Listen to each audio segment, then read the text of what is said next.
Hi అండి. ఈరోజు గన్నేరు పూలతో మాల కడుతున్నానండి. నేను వేడి మాలలాగా కడుతున్నానండి. ఇది చూడండి, ఇది వైట్ గన్నేరండి. ఇది సరస్వతీదేవికి చాలా ఇష్టమైన గన్నేరండి. వైట్ కదండి, సరస్వతీదేవికి చాలా ఇష్టమైన గన్నేరండి. ఇదేమో ఎల్లో అండి. దీన్ని శివగన్నేరు అంటారండి. శివుడికి పెడతారండి ఎక్కువ శివాలయాల్లో. ఈ చెట్లు వెనకటి కాలంలో అయితే చాలా చాలా చెట్లు అసలు ఇవే ఉండేయండి శివాలయాల్లో. శివుడికి ఇవే పెట్టేవారండి. చూడండి ఎట్లా కడుతున్నాను. ఇదిగోండి ఇట్లా కడుతున్నానండి.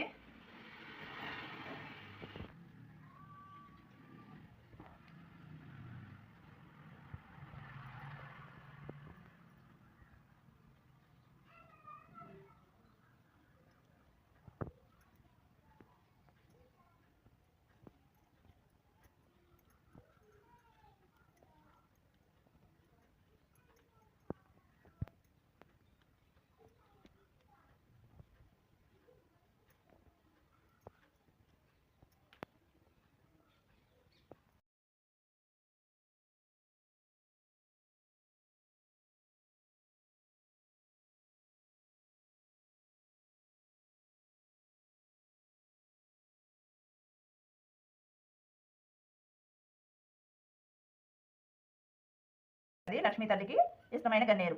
ఇది వైట్ సరస్వతి తల్లికి గన్నేరండి. చదువుకునే పిల్లలు ఈ వైట్ గన్నేరు పూలతో పూజ చేస్తే చాలా చాలా మంచిదండి. శివుడికి ఈ ఎల్లో కలర్ పూలతో పూజ చేస్తారండి. శివాలయాల్లో ఇదివరకు ఇన్ని రకాల పూలు వాడటం లేనప్పుడు ఎక్కువ వీటితోనే శివాలయాల్లో పొద్దున్నే పూజారులు వచ్చేసేసి ఆ పువ్వులే కోసేసేసి పూజ చేసేవారండి.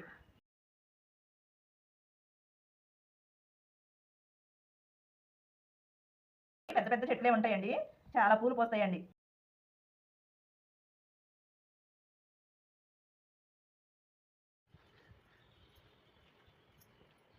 చూడండి, వేణి టైప్లో కడితే మాల ఎంత అందంగా వచ్చిందో. ఇదే కట్టి దేవుడికి సరస్వతి తల్లికి అయితే పెద్ద మాలగా కట్టి వేయొచ్చండి. ఇవి కాకపోతే ఇవి కట్టినాక కోసినాక కానీ చేతులు మాత్రం శుభ్రంగా కడుక్కోవాలండి. చేతులకి ఇది పాలుంటాయండి, గన్నేరు మొక్క కాబట్టి పాలుంటాయి. చేతులు మాత్రం శుభ్రంగా కడుక్కోండి. కళ్ళలో అది పెట్టుకోకుండా, చిన్నపిల్లల్ని తాకనివ్వకుండా పెద్దోళ్ళు దేవుడికి శుభ్రంగా పెట్టుకోవచ్చు. ఇది వైట్ కలర్ మాత్రం సరస్వతి తల్లికి ఎక్కువ ఇష్టమైన కలర్ కాబట్టి ఈ పూలు కూడా ఎక్కువ ఇష్టమైన పూలు.